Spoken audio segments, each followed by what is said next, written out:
Carboxylic acids बनाने की विधियाँ। Methods of preparation of carboxylic acid. हम कार्बोक्सिलिक एसिड्स बनाने की मेथड्स ऑफ प्रिपरेशन यानी बनाने की विधियाँ पढ़ रहे हैं। इसके पहले हम 3 मेथड्स पढ़ चुके हैं पिछले वीडियो में। अब next method is from Grignard's reagent. अगली विधि है ग्रिग्नार्ड अभिकर्मक के द्वारा। अब ग्रिग्नार्ड अभिकर्मक क्या होता है? ग्रिग्नार्ड रिएजेंट इज RMgX, यानी मैग्नीशियम के साथ R कोई सा भी आपका अल्काइल रेडिकल हो सकता है, CH3C2H5 या फिर C6H5 भी हो सकता है, और X में कोई सा भी हैलोजन हो सकता है, Cl-Br।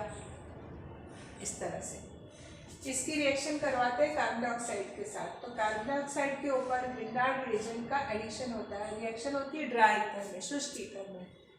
तो RC डबल बॉन्ड O, जो ग्रिग्नार्ड रिएजेंट का R है अल्काइल ग्रुप पर कार्बन पे आता है, जो R है वो इस कार्बन पर आ जाता है, इधर देखिए, और जो बाकी हिस्सा MgX बचा वो ऑक्सीजन के ऊपर चला जाता है।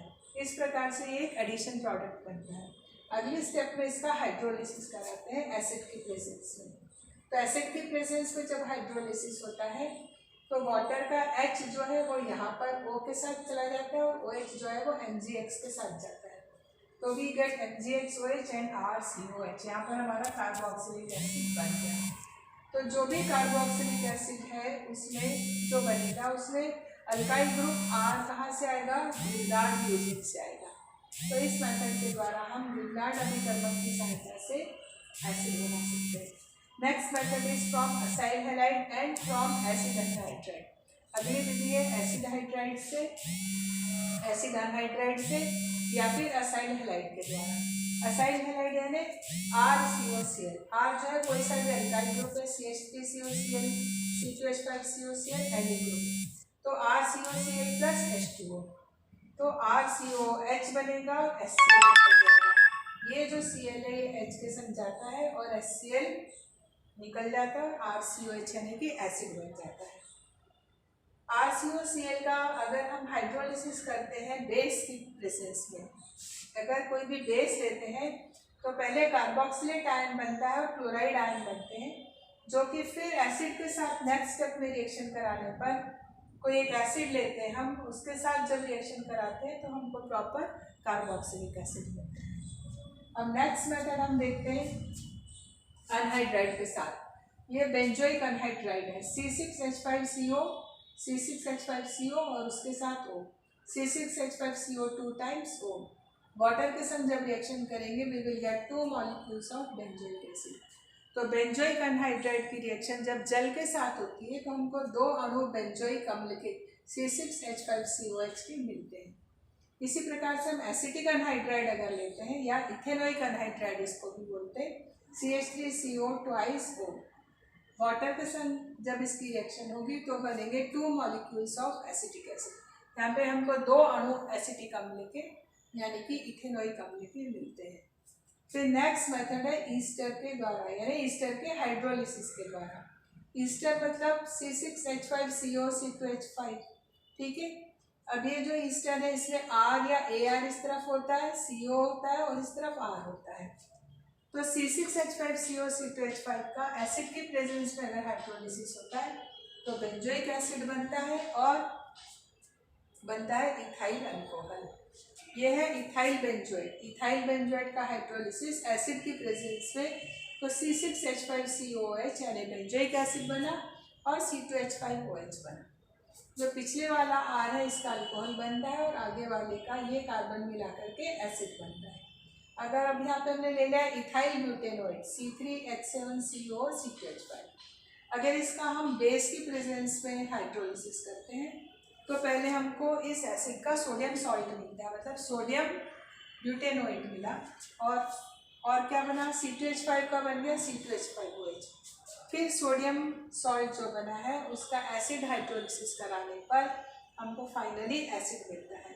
तो C3H7COONA in presence of acid and water यानी हाइड्रोनियम आयन की प्रेजेंस में C3H7COOH Na हट गया और H पॉजिटिव आ गया, तो ये मिल गया ब्यूटेनोइक एसिड यानी कि ब्यूटेनोइक अम्ल। अब हम बात करते हैं फिजिकल प्रॉपर्टीज़ की। तो अभी तक जो पढ़ी हमने मेथड्स ऑफ प्रिपरेशन पढ़ी, अब हम पढ़ते हैं फिजिकल प्रॉपर्टीज यानी कि भौतिक गुण। तो जो एसिड्स होते हैं अप टू 9 कार्बन, शुरू के जो 9 कार्बन तक के जो एसिड्स हैं एलिफेटिक एसिड्स, वो कलरलेस लिक्विड होते हैं, मतलब रंगहीन द्रव होते हैं, और जो उनकी ओडर है, स्मेल है, दैट इज़ अनप्लीजेंट, यानी बहुत बेकार सी गंध होती है, जरा भी अच्छी नहीं लगती। जो हायर सॉलिड्स होते हैं, एसिड्स होते हैं, वो वैक्सी सॉलिड्स होते हैं और ऑलमोस्ट ओडरलेस होते हैं, उनमें कोई स्मेल नहीं होती है। इनके बॉइलिंग पॉइंट हाई होते हैं, अल्डिहाइड, कीटोन और इवन अल्कोहल से भी हायर बॉइलिंग पॉइंट होते हैं।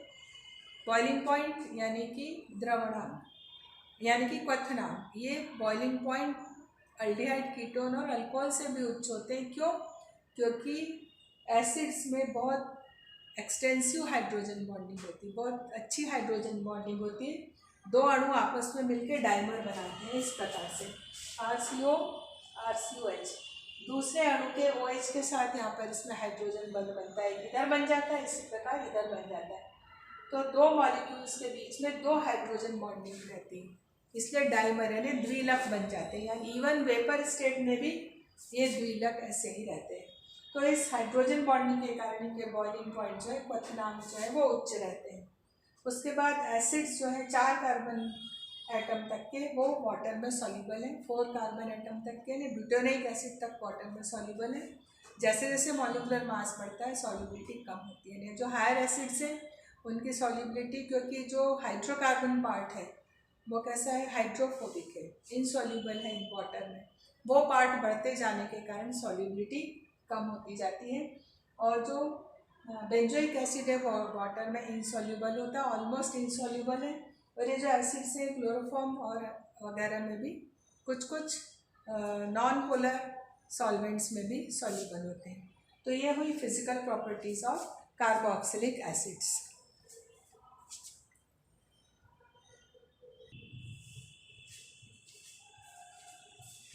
अब हम पढ़ेंगे chemical properties of carboxylic acid, carboxylic अम्लों के रसायनिक गुण। इसमें सबसे पहले पढ़ेंगे क्लीवेज ऑफ OH बॉन्ड। जो कार्बोक्सिलिक का OH बॉन्ड है वह टूटने से जो प्रॉपर्टीज मिलती है वो हम पढ़ेंगे। पहली प्रॉपर्टी है एसिडिटी, मतलब कि अम्लीयता। तो चूंकि ये एसिड है, अम्लीय गुण है, इसलिए धातु और बेसिस के साथ इनकी रिएक्शन होती है, मेटल्स और बेसिस के साथ। तो RCOH + 2Na, RCONA + H2, sodium carboxylate. तो जो भी एसिड है उसका सोडियम सॉल्ट बन जाता है। फिर RCOH + NaOH, तो H हट जाता है, उसकी जगह Na आ जाता है और वाटर निकल जाता है। RCONA sodium salt of acid बना, सोडियम सॉल्ट ऑफ एसिड बना और वाटर निकल गया। फिर RCOH + NaCO के साथ, यानी सोडियम बाइकार्बोनेट के साथ रिएक्शन, इसमें भी सोडियम सॉल्ट ऑफ एसिड बनता है प्लस CO2, चूँकि बाइकार्बोनेट है इसलिए CO2 गैस रिलीज होती है और वाटर बन जाता है।